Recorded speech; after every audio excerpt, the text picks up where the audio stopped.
इस चौपाई को देख करके ऐसा लगता है,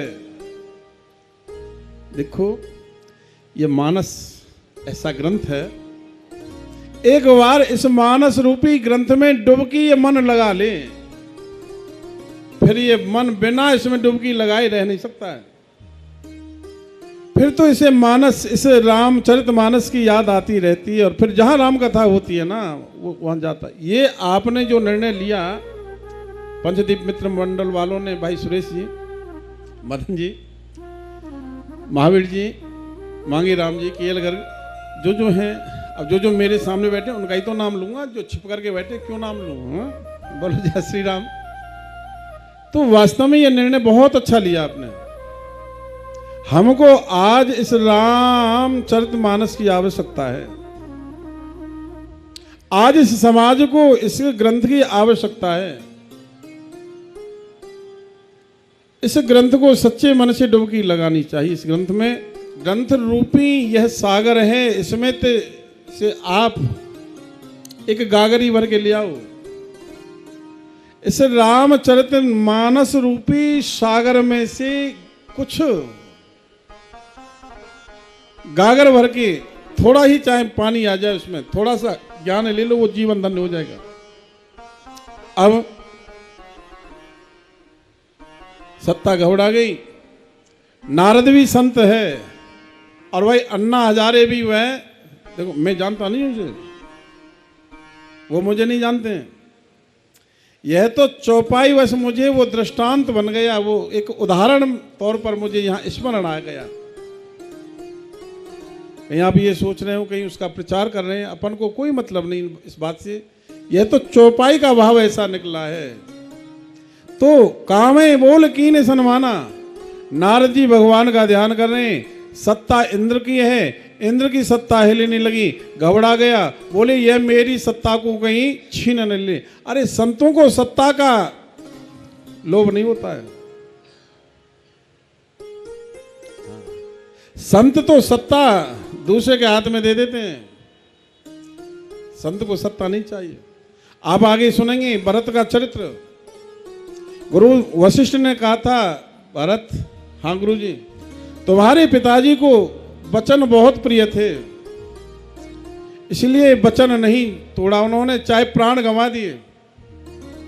अब राम ने तो वन जाने का वचन मान लिया, लेकिन अब पिता के वचन का पालन आप करो।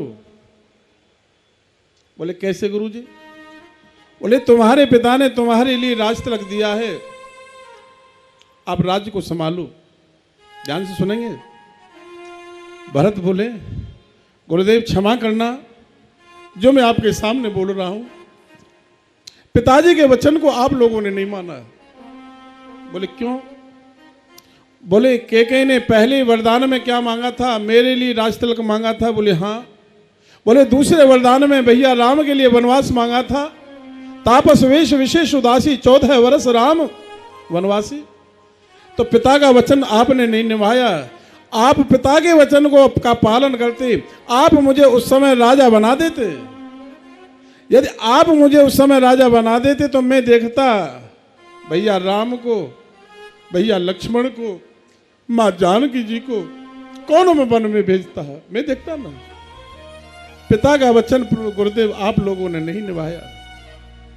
और पिताजी, गुरुदेव आप कहते हो मैं राजा बन जाऊं, मेरा नाम नॉमिनेट हुआ, मेरा नाम रखा गया, तो अयोध्या में इतने उत्पात हो गए, अयोध्या के 3 रत्न वन में चले गए, पिताश्री की मृत्यु हो गई, मेरी 3 माताएं विधवा हो गई, मेरा नाम रखने पर ही इतने उत्पात हो गए।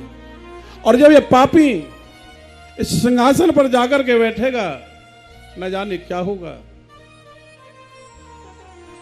गुरुदेव मुझे नहीं चाहिए ये सत्ता। और रही आपकी बात, आप आज्ञा करते हो तो मैं ये वचन देता हूं गुरुदेव, आप मुझे पहले सत्य का दर्शन करा दो, सत्तावाद में दे देना मुझे, एक बार मुझे सत्य से मिला दो। सत्य कौन है? राम। और एक बार राम से मिला दो मुझे। पहले ये सूत्र होता था राम राज्य का, पहले सत्य फिर सत्ता। अब उल्टा हो गया, पहले सत्ता फिर सत्य। पहले सत्ता चाहिए। राम कथा केवल मनोरंजन नहीं साहब, थोड़ा मन लगा करके सुनो, थोड़ा ध्यान दो, थोड़ा समय दो इस कथा को। हा? अब इंद्र भयभीत हो गया, जो सत्य का ध्यान कर रहा है उससे भयभीत हो गया नारद जी से। सो कामदेव को बुलाया और कामदेव का आह्वान किया। कामदेव प्रकट हो गया, कहा हे कामदेव मेरी रक्षा करो। बोले क्या? बोले नारद की समाधि में जाकर के विघ्न डालो, नारद की समाधि को भंग कर दो। कामदेव आज्ञा पाते ही चला गया। बसंत ऋतु प्रकट हो गई, अप्सराएं नृत्य करने लगी, शीतल मंद सुगंधित हवा चलने लगी। कामदेव ने अपनी प्रत्येक कला का प्रयोग किया, हाँ, लेकिन नारद जी की समाधि में विघ्न नहीं डाल पाया।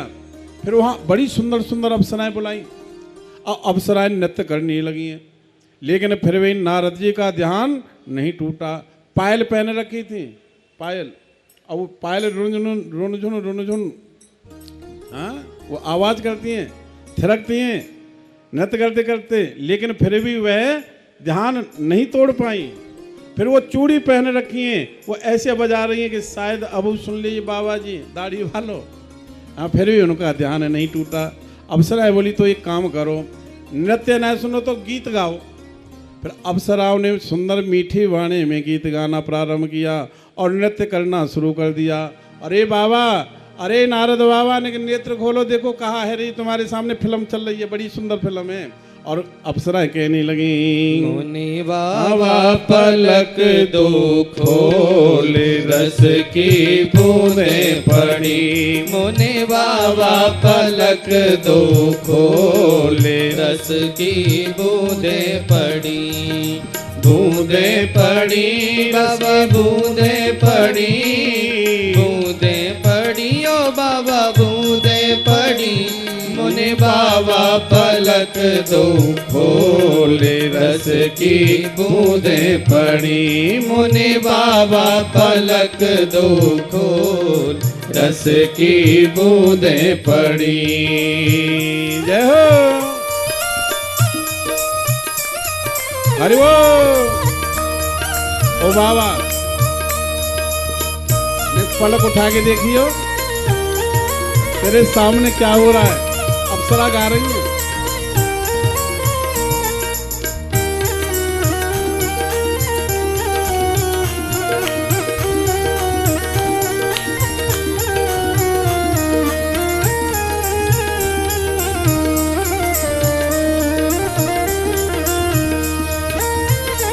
जय हो।